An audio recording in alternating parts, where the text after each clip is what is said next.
As Mark Twain once said, you know, whiskey is for sipping and water is for fighting. And there's going to be a lot of fighting about this before it's done.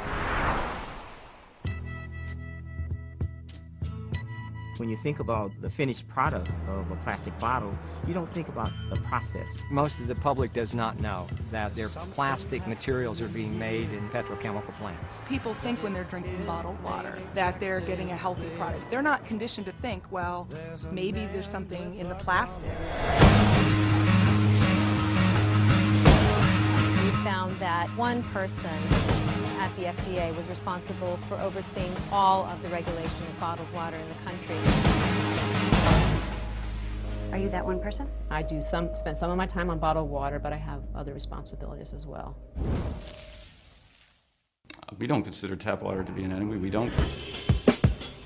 Can people typically perceive a difference in taste? I can tell the difference in many bottled waters, just as I can tell the difference between tap water and other beverages. You can. Absolutely. You know, you're under oath, but you absolutely. We'll give you. I say that with. We'll give your tongue an exemption. Well, first of all, we should realize that a lot of bottled water is tap water. Yeah, what do you mean? I thought that they came from like the mountains and the streams and the springs of Maine. That's what they would have us believe.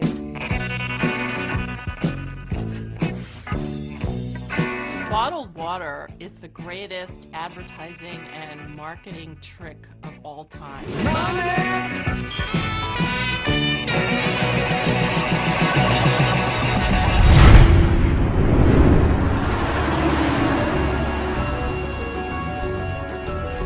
There are all sorts of ecological problems. We use approximately 18 million barrels of oil to transport water, and it's growing every year. It's as if we're a bulimic society. We've been binging on petroleum, we've been packaging everything in plastic, and now we're running out of resources. In a time when we're looking at climate change, why are we shipping water around the world? If you eliminate the scourge of bottled water, you'll be eliminating one of the biggest problems facing our environment. The fake plastic girl. There's plastic everywhere in the ocean. There's 9 million football fields of area, about as big as Texas, 3.5 million tons of plastic out there, all absorbing pollutants, animals consuming it up the food chain to the food that you and I eat.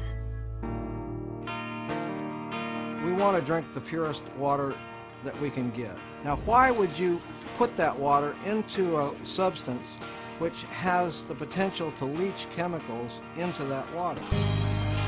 10 brands that we tested contained everything from radioactive materials to arsenic and industrial solvents, chemicals that leach out of the plastic itself. You're talking about virtually no testing, and people have just assumed that what we're getting is safe.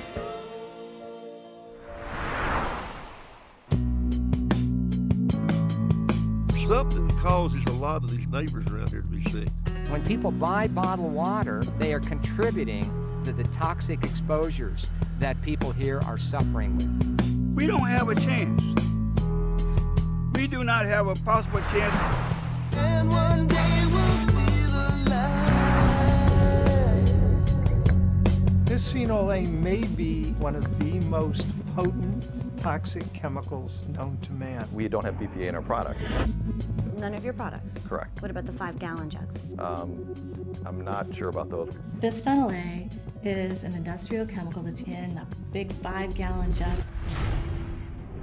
My concern is that the FDA doesn't want us to ask about BPA because of the current investigation. Can you talk about it now? No. If I had known you were going to talk about that, probably wouldn't have given you the interview.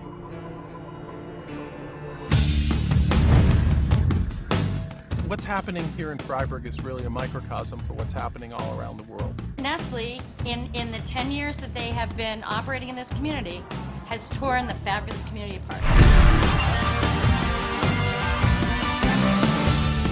It's all about the control and ownership of water. It is not something where you can just sit back and hope that your elected representatives will always do the right thing. When we drink bottled water, we're telling our leaders that we don't care about the system. Well, this government's not doing anything. I mean, this government's for sale. And so everything's ready to be auctioned off, including the public's right to water. Water is a basic human right. Everybody drinks water every day. It's necessary for the survival of life on the planet. The whole place is corrupt. When you start commodifying the necessities of life in such a way as to make it more difficult for people to gain access to those necessities, you have the basis for serious political instability. We are the children of Revolutionary War soldiers, and we are not going to give this up without a fight. We won't let corporations come into our community, take our water. We are not giving it up without a fight. Water is really the next empire.